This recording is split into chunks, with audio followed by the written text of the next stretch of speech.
Kalau ada satu pertanyaan, bagaimana jika yang nikah itu anak kecil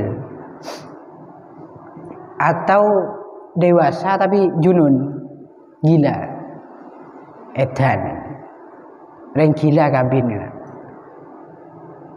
atau akabin tak gila, kun mare akad pas gila. Nah, tadi akad nikah, sekarang sudah gila misalkan. Bagaimana kewajiban dari orang gila tadi? Dia tidak kena kewajiban, yang kena kewajiban walinya, orang tuanya kalau ada, untuk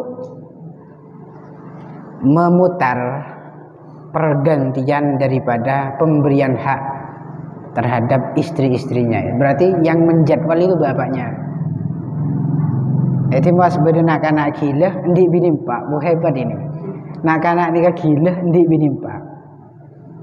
Bapaknya anak yang gila tadi itu masih ada, maka yang berkewajiban menentukan jadwal itu adalah sang bapak. Cong wak berjadwal lah, man Senin arwah bini saya pertama, Selasa bini saya kedua, Rabu Kamis saya ketelok, ben saya keempat. Kengain jong cek melenceng gagah misalkan, itu bapak yang ngatur. Begitu pula anak kecil, karena anak kecil itu juga tidak konsisten karakternya, mudah condong pada satu pihak. Nah anak ini itu begini memang sifatnya.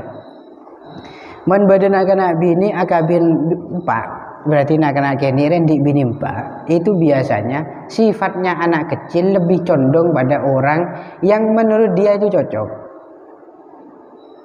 Contoh misalkan akabin bi istri pertama, marji pusen ngale ke istri kedua, pusen ngale ke istri ketiga dan keempat.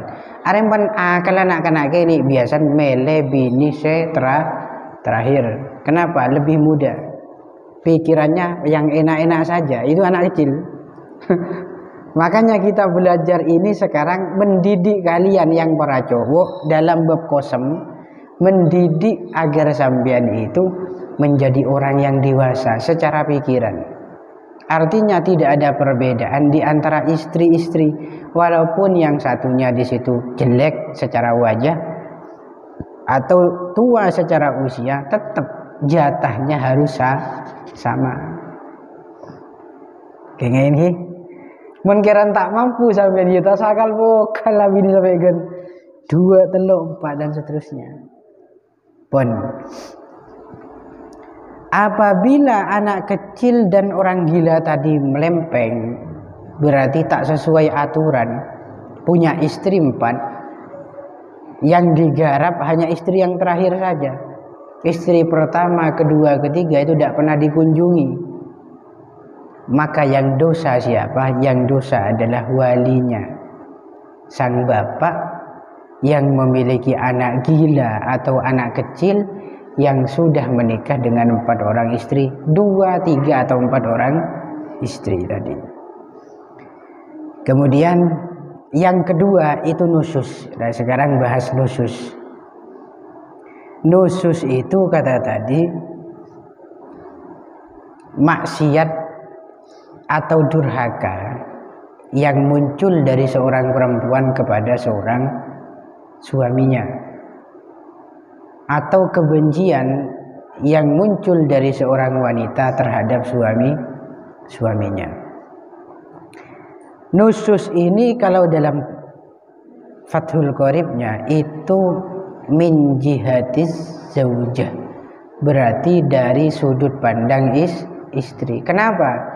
Karena secara asal dan secara umumnya ngambek atau kebencian atau durhaka itu banyak terjadi dari kalangan istri terhadap suami. Potensi untuk durhaka yang paling besar itu muncul dari kalangan istri. Itu kebanyakan. Makan kuling ngocak kelagian malam, cong sampean lebih lemelah keluarga, pas sampean lebih lah endik bini ngambulan bini cuekan istrinya. Maka jangan heran kenapa dalam kitab sudah disebut an-nusus min jihatiz zaujah, dari sudut pandang istri. Golibnya secara umum berarti mulai lambuk sesering ngampulani kebanjian orang bini reng laki. Ngampul reng bini gara-gara apa? Ya selaki tak pentos berarti. Begitu pada kening kapi ini. Paham ya? Karena selaki itu tak pentos, dia sebini di situ ngampul. Kan begitu rentetannya.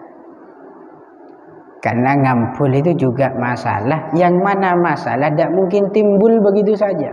Pasti ada sababnya. Sababnya apa? Berarti selaki tak kena. Selaki juga harus belajar. Makanya saya kosem kadaki meneratah sampai dalam membagi hak. Maka sang istri pasti adem ayem rukun. Saya teringat dengan satu gus. Kalau tidak salah di Jember itu punya istri 3 dan semuanya rukun, masya Allah, sampai membuat grup istri itu. Kan nyaman kan? Kalau memang bisa menguasai kondisi yang semacam ini, neku ongku ke syariat itu, insya Allah nyaman ongku. Ya, pola tang santri wajib saya mampu akabin. Sampai lebih dari situ, iman terus itu akhir, gitu kan? Dan terkadang durhaka itu muncul dari seorang suami, gitu kan?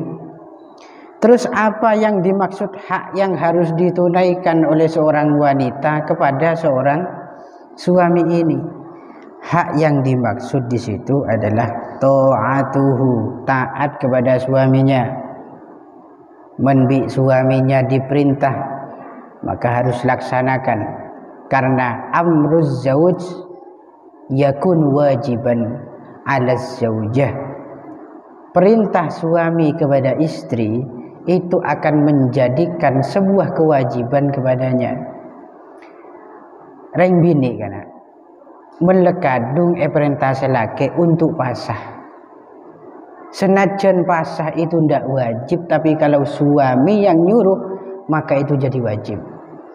Karena amruz zauj, perintah seorang suami. Begitu pula sebaliknya, bedereng bini apa sa sunnah, cakang pasah sunnah, tapi ben selaki di situ larang.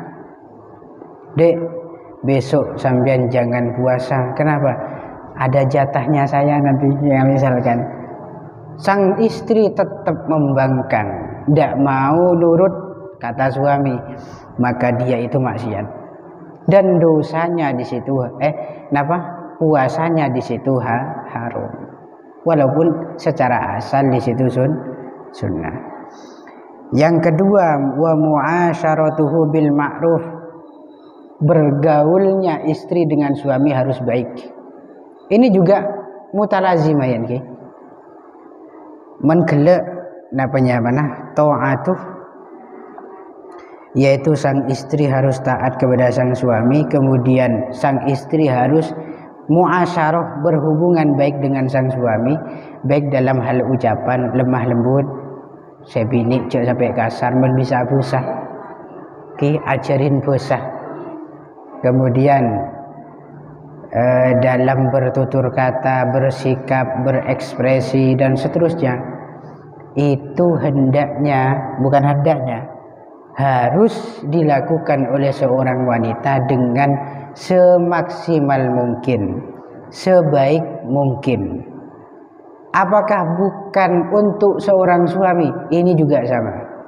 Selaki kudu lebih ngajarin bagus terhadap sang istri. Kenapa? Kedudukan suami itu al-imam. Tak mungkin makmum di situ ruku kadek dibanding imamnya. Paham maksudnya? Tidak mungkin di situ makmum salam dulu sebelum imam. Itu menunjukkan bahwa seorang laki-laki dalam keluarga pun juga sama. Selaki ngajarin bosah kadek, kromo inggil, cara bicaranya, sikapnya, ekspresinya, maka nanti akan diikuti oleh wanita, karena wanita itu makmum. Makanya sampai ada kata-kata yang tren di zaman sekarang, Kalau memang Anda ingin menjadikan istri seperti Sayyidah Aisyah atau bahkan seperti Sayyidah Khadijah Al-Kubra, maka Anda harus siap untuk menjadi sebagaimana Rasulullah Shallallahu Alaihi Wasallam. Karena buah itu tidak jauh, jatuh tidak jauh dari pohon. Istri itu juga sikap dan perbuatannya, sifatnya itu tidak jauh dari seorang suami. Imam dan makmum itu bedanya tipis, hanya gerakan yang lambat. Lebih dulu imam. Makanya sangat-sangat aneh kimun pas beda imam itu pas takbiratul ihram, pas makmum salam itu kan aneh. Iya kan? Sangat-sangat aneh kalau makmum imamnya di situ ruku, makmumnya di situ berdiri, kan aneh kan. Dan sehingga ghalibnya secara umum, normalnya jamaah atau keluarga itu sama. Kalau dalam jamaah makmumnya di situ berdiri, berarti imam sebelumnya sudah berdiri. Ini yang harus jadi pelajaran buat kita semua. Terus wa taslimu nafsiha lahu, memasrahkan kehidupannya, dirinya seutuhnya kepada seorang suami. Ini kewajiban istri. Pasrah betul ya, beda ramaban laki panjan din laki. Itu ki harus pasrah betul. Kecuali dalam tanda kutip maksiat ki. Kalau maksiat itu siapapun yang merintah, walaupun itu guru, walau ulama, walaupun waliyun min auliyaillah, kalau nentang Gusti Allah maka tetap harus kita langgar. Terus yang terakhir, termasuk bagian dari haknya suami yang wajib ditunaikan oleh istri, mulazamatul maskan, yaitu berdiam di rumah, jangan keluyuran kemana-mana. Jika tidak ada izin dari seorang suami atau tidak ada perintah dari seorang suami, menaslin nekana, menorotin hukum syariat, kita memandang hukum syariat, pekerjaan wanita itu ya persis dengan seorang ratu sudah. Apa beranda tireng bini itu ke? Ngocak binian kata, cek nyaman sih ngocak. Apa beratnya jadi perempuan kalau dalam masalah tanggungan beban gitu ki? Cobalah dipikir. Masak, nyuci, cari uang, itu suami semua kan dia. Makanya tak heran kalau perempuan itu mudah manglo, itu tidak heran, mudah komplain. Kok cuma dapat segini mas? Ya memang kerjaannya wanita kayak itu cuman. Nyaman bos jeregen kan begitu, manglo lo kan. Kira betul. Coba mandor lah, Pak Mandor, jelinga ki Pak Mandor, salah ta'ala kok. Kalau jelingan, pekerjaan dia masa lebar becek aja misalkan.